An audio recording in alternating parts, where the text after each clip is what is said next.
And welcome along. If you've been watching car videos up to now, it's always good to take a break from fixing your cars and get into home brewing instead. So what I'm going to do is give a very quick how to get your brew on demonstration, bearing in mind that the greater good who have invented the Pinter very kindly put online that you can have top tips and tricks to make your brew go easier. So we're going to follow those, a lot of which aren't on their normal setup stuff. So if you see anything you like, give it the thumbs up, subscribe, like the video and make a few comments. But we're going to do the tips and tricks. So first of all, water, room temperature, doesn't matter whether it's out of the tap or whether it's bought, but it's got to be at room temperature to give your yeast a start, because obviously it needs to get up to temperature, so goodness knows how long it would take to get up to room temperature stuck in here if you just give it tap water, especially during the winter. So we're going to get the yeast started straight away. One of the hints and tips is you can add brewing sugar. I mean, it was £6.99 for that bag, which is 1 kilogram, so it's not really expensive. So we're going to quickly add about 20 grams of sugar to the room temperature water that I've taken out of the jug. I'm going to give that a swirl. Get dissolved in the water. Add the yeast. Make sure it's all out. Yeah, perfect. Give that another swirl. Make sure they're all in there with the sugar and the room temperature water. I set that aside to give the yeast a chance to get started. So next we're going to move on to sterilising the unit. One of the big tips that I've got is that you get your sterilising solution in warm tap water, get it dissolved totally so that it's not going to jam up your tap or anything like that.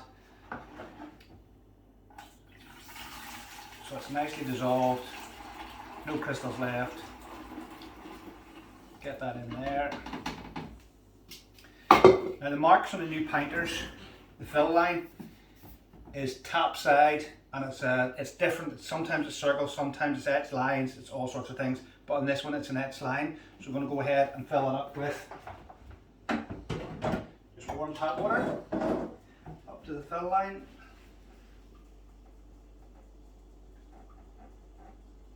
It'll take a moment.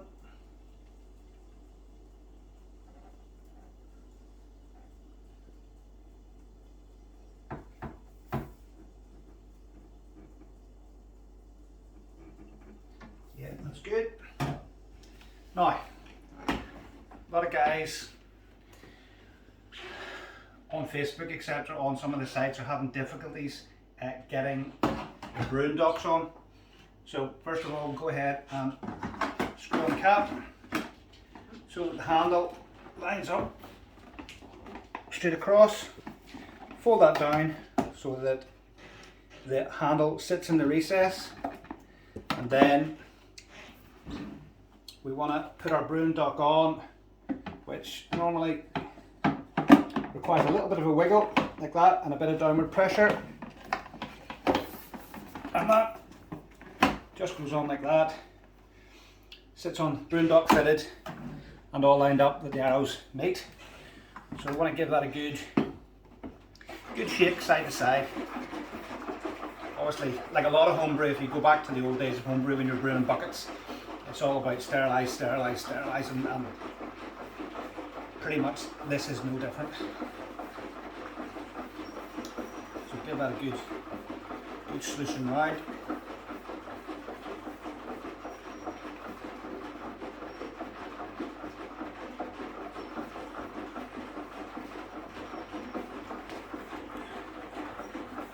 That's probably enough. And then you're going to make sure that your dial is set right the way around the carbonated, and we're going to put on our handle once we've taken off the brewing dock. Show the dial. So yeah, right round there the carbonated. It's just that little arrow. So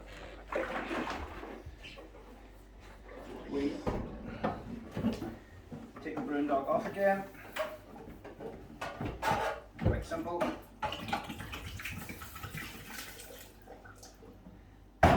Leave that to drain on the sideboard. Attach the brewing handle, or pump handle. And what I'll do is, I normally let it run for quite a while, just to let the pressure off. We're actually going to turn that dial back to off because that creates a vacuum. Can't really see that too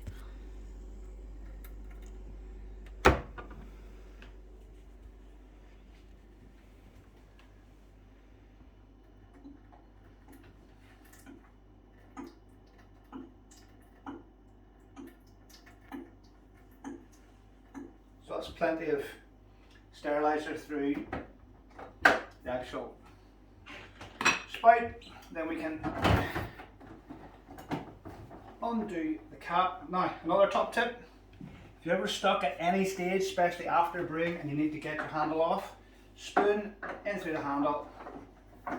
Just give it a turn with your spoon handle. Comes off really easy. So there's the lid.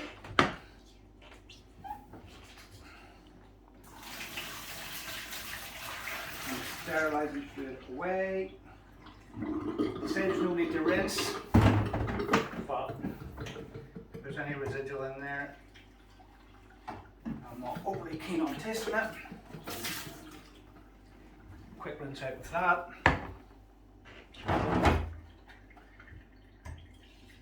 Just a little in there too. Then what we're going to go ahead and do is put in the remainder of the room temperature water.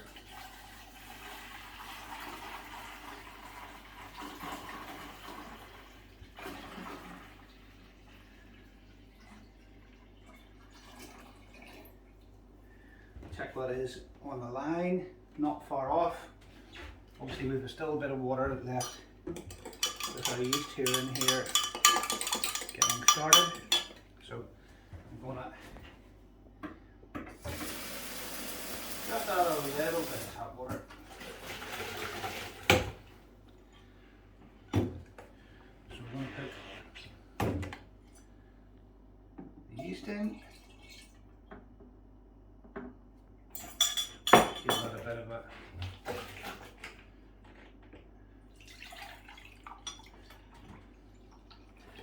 rinse out. And that should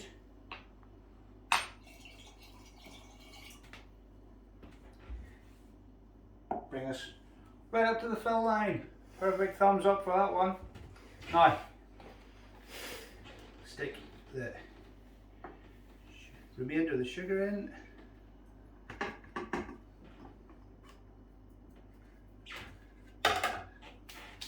So total that sugar that was added, that's just 100 grams.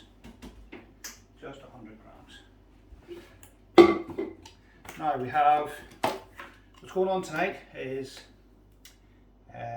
Public House IPA, and as you can see this comes in the brand new 1 litre container that everything's going to be from now on.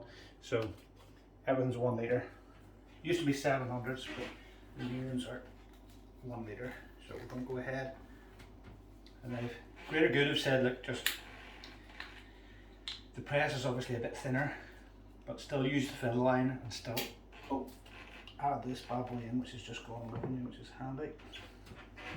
Just a bit of a lively one. Nice. Well, at least we know it's working. Oh, that smells good. So go ahead, add the fresh press again without trying to get too much of it all over myself.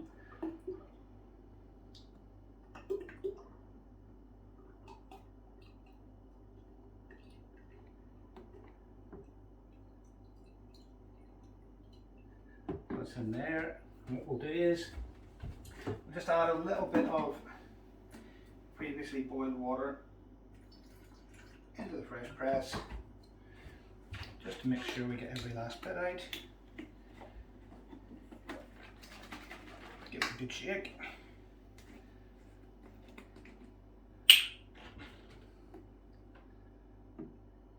Tip in the other end. That's that, job done. Then it's a case of making sure that that particular insert is placed so it looks like that. We'll get that onto the pinter.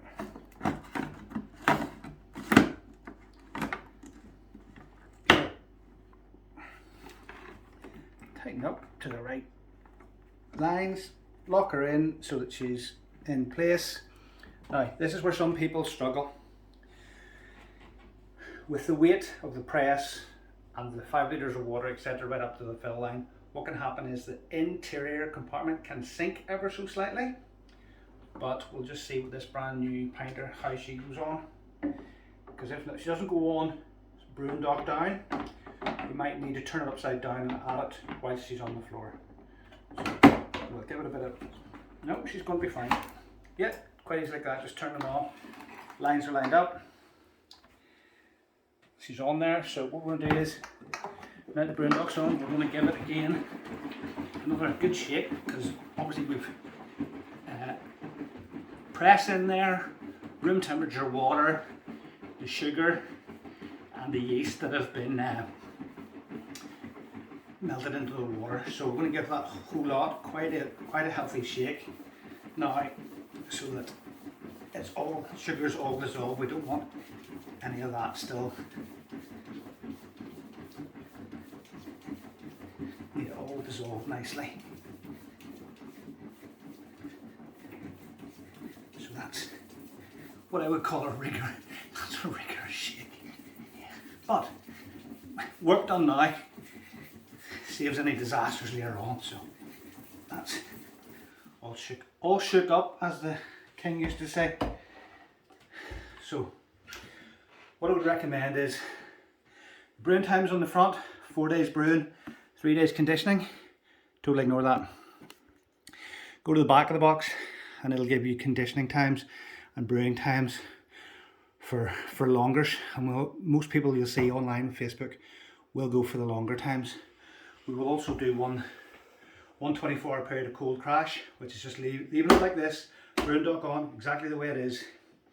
And just before you go, just make sure that that dial is turned to carbonated so you're ready to go.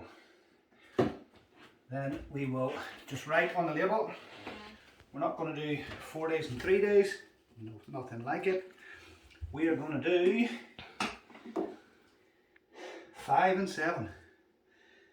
5 and 7. With 1 day cold crash in the middle, as I said. Put the handy little label on. And that is us, my friends. That is us. Ready to drink. In 1, 7, 8, 13 days. Happy days. So, thanks for joining us. Thumbs up. Again, subscribe. We're going to be sticking more brews on and giving top tips, any more tricks.